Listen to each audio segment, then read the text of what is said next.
Thanks very much. So I'd like to take you through some really practical ways that you can change prescribing within your hospital and hopefully improve things for your patients around opioid prescribing.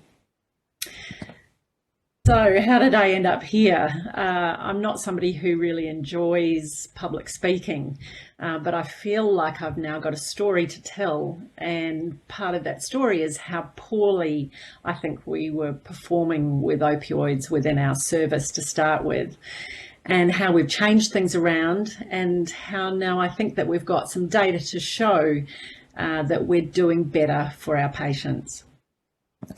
So for me, this started with the pharmacists within my hospital. And they came to me one day and said, look, Jenny, we're going to have to hire an entire new pharmacist just to cope with all of the discharge prescribing of endone.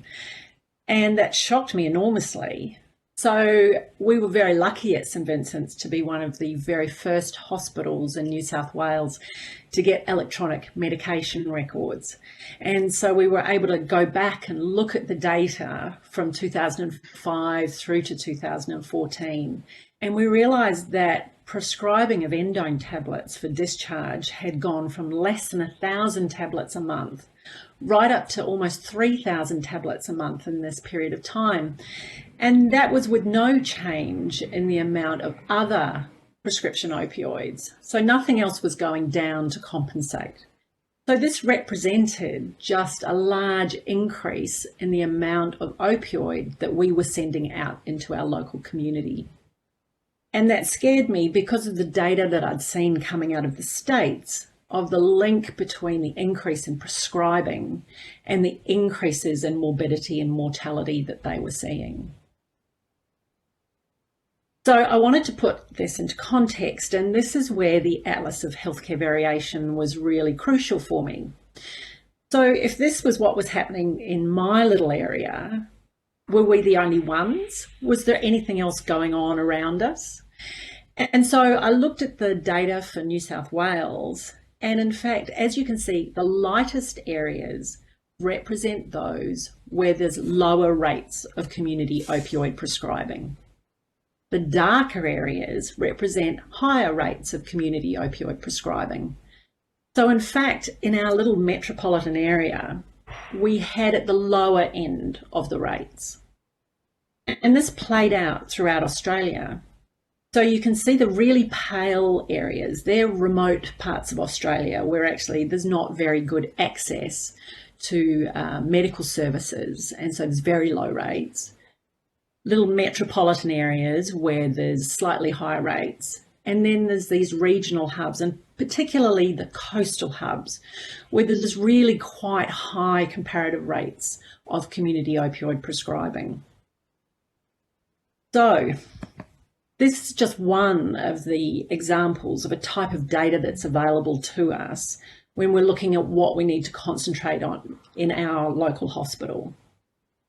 And so actually lots of other people have done the pill counting for you. They've looked at the morbidity and mortality. They've tabulated these, and it's a matter of gathering that data so that you can put what's happening in your hospital into context and work out where you need to take action. So it allows us to go from just, as I said, straight pill counting in order to progress to patient-reported outcome measures, the things that are really important to patients. So these are the sorts of data sets that are available. So the first one we're going to look at is the geographic area. So this is where the Atlas comes in. So on the left here, you've got widely available dispensing data. This is from the first Atlas of Healthcare Variation opioid section. And on the right there, you can see data provided by the Pennington Institute. So this is publicly available data. They put out a report every year. And what they look at is unintentional drug-induced deaths. Now you can see there, it's very obvious. There's this very clear association between the areas where there's high rates of dispensing and the areas where there's high death rates. And I'm not saying that one necessarily causes the other. but it means that in your same geographic area, you've got these two problems.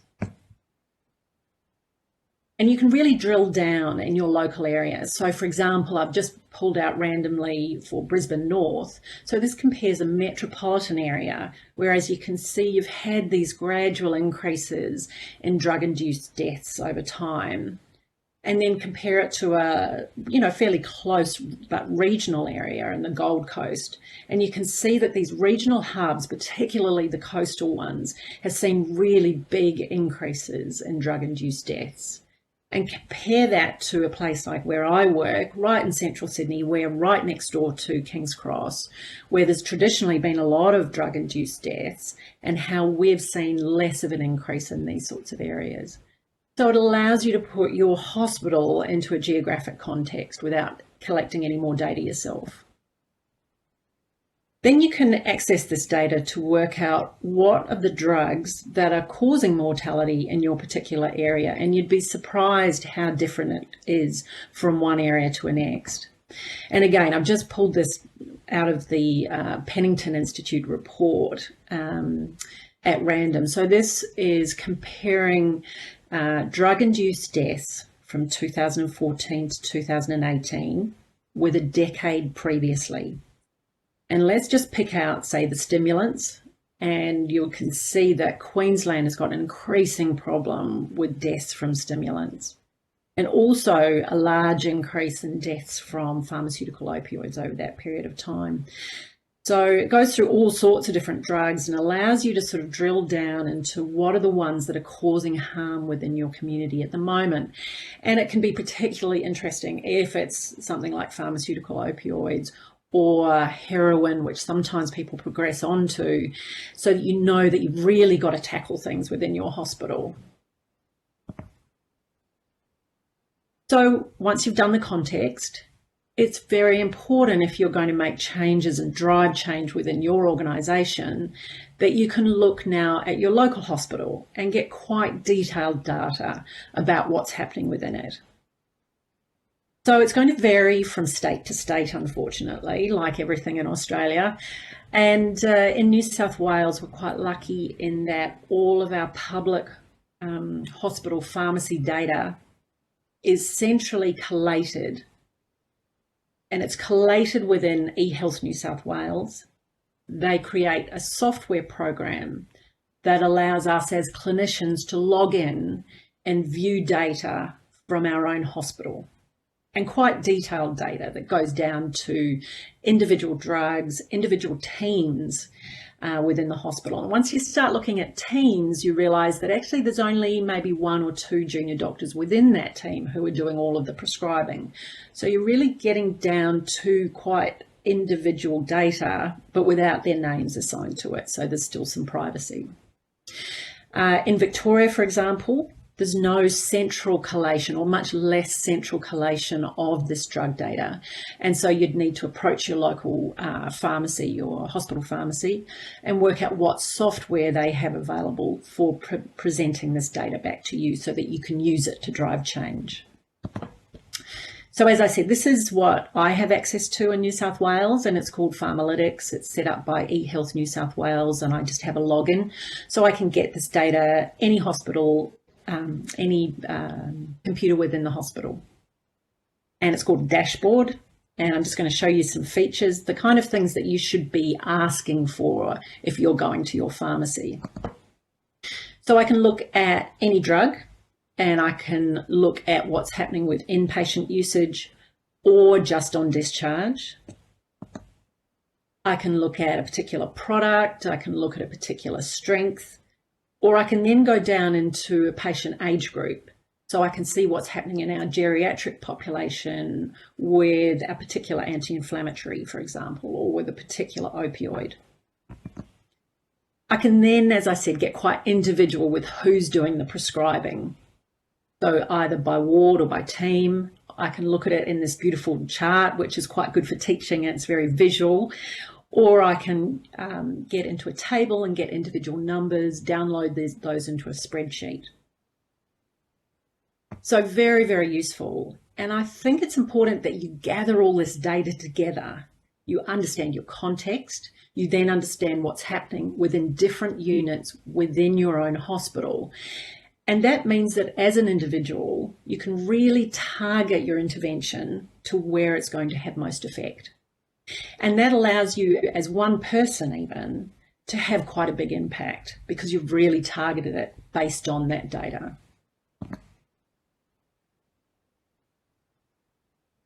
So I love this quote. And I love this quote because for me, it's part of empowering our junior doctors that sometimes they can be right and their senior doctors can be wrong, that they can be the people who are educating upwards.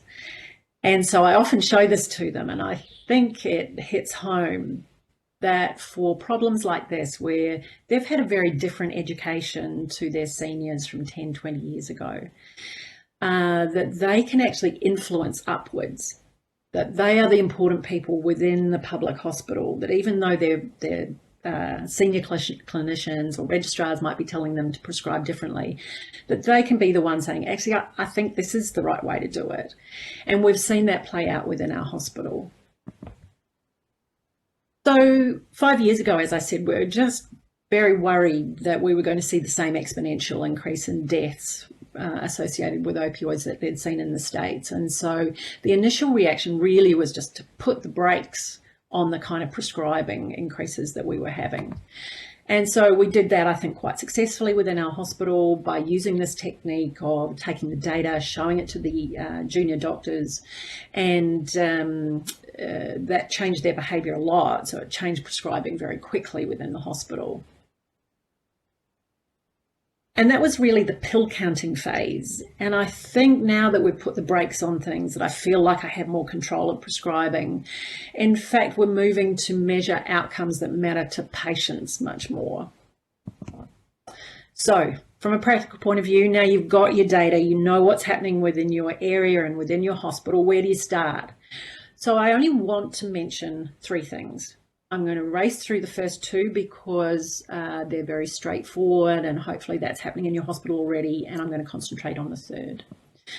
So the first one is about anti-inflammatories, and I think we just need to be very particular in our prescribing of anti-inflammatories, pay a lot of attention to them, maximize their use where it's safe.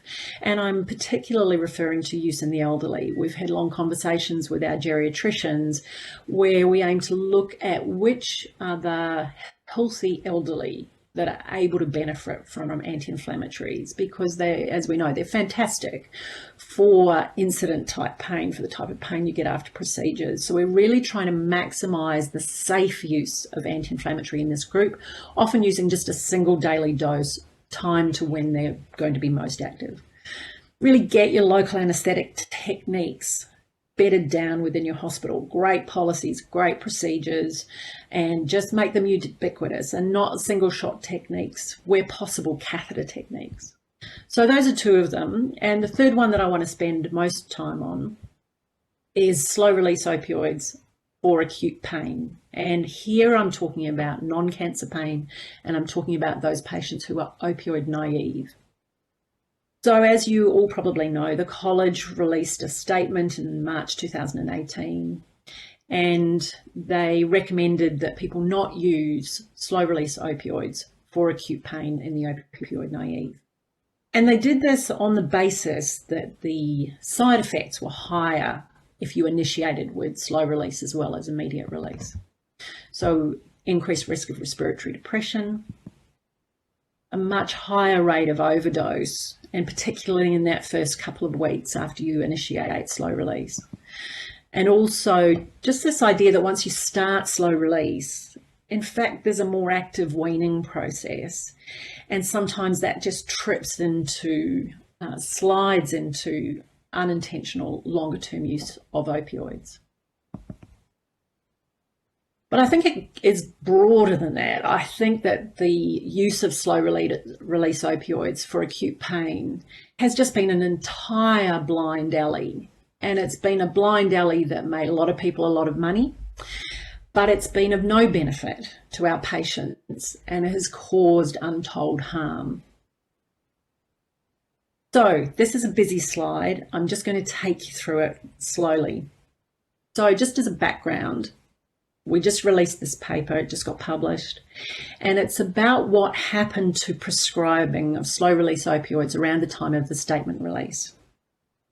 So before and after the release of the statement, you'll see in the left-hand box, there was actually a large reduction in the prescription post-operatively and a large reduction in the prescription at discharge. All right, so it was a successful release of the statement and made a difference to practice. And this just resulted in a decrease in the amount of opioids that people were taking in that first few days. And it also made a difference at discharge as well. So again, that's just pill counting though. That doesn't matter to patients, how many tablets they take. But what we found, and what was quite surprising, and what really does make a difference to patients, is that in fact, if they didn't have slow release, if they had a lower dose of opioid, in fact, their pain relief was better. We're not depriving them. We're improving their treatment by doing this. And also that there were fewer side effects when they didn't get the slow release.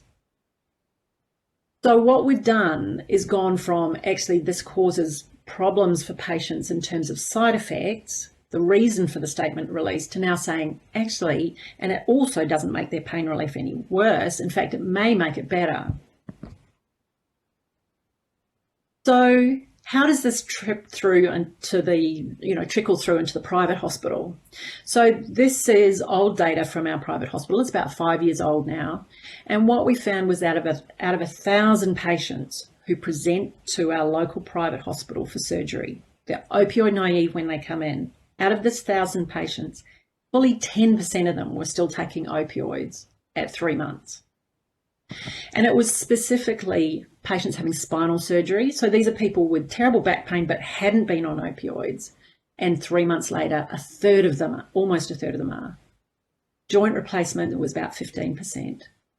So we've re-audited now, we're in the process of it. So this is incomplete data that's coming up, but it shows that we've made a big difference in patients' lives at 3 months post-operatively. We've no longer got a group who are large, who are taking opioids in the longer term with the trigger of surgery. And I think this speaks to one of my last points, and that's about people often say, what's happening once these patients get out? Aren't we just transferring this problem? We're sending patients out who are in more pain to GPs so that GPs have to write more prescriptions. And in fact, that's not what happens. And I think this audit speaks to that, because it says that if we don't start them on slow release within the hospital, if we're not prescribing such unnecessarily large amounts, the patients find it easier to come off. Their pain's no worse, but it's just much easier for our general practitioners to deal with once these patients get out into the community.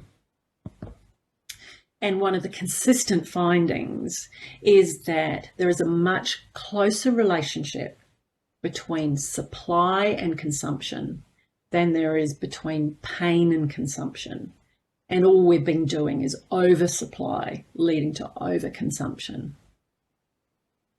So I think this helps, particularly with the slow release opioids, avoiding GPs being given the responsibility of weaning the slow release opioids that we've started in hospital. So I think if anything, it should make it easier for our GPs.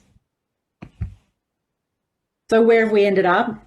Well, I think that we've ended up more responsive to individual patients. I think instead of reflex prescribing, we now think about the individual and what we're prescribing for them. I think hopefully we've made it easier for our GPs. We've certainly made it much easier for us on the acute pain round. Patients who don't come in to their surgery on slow release opioids are so much easier to treat in hospital and have a much better experience. Their satisfaction is much higher. And I think what we're trying to do is work with our local GPs and not create a community of people who are already on these drugs when they come into hospital and so have a much harder time.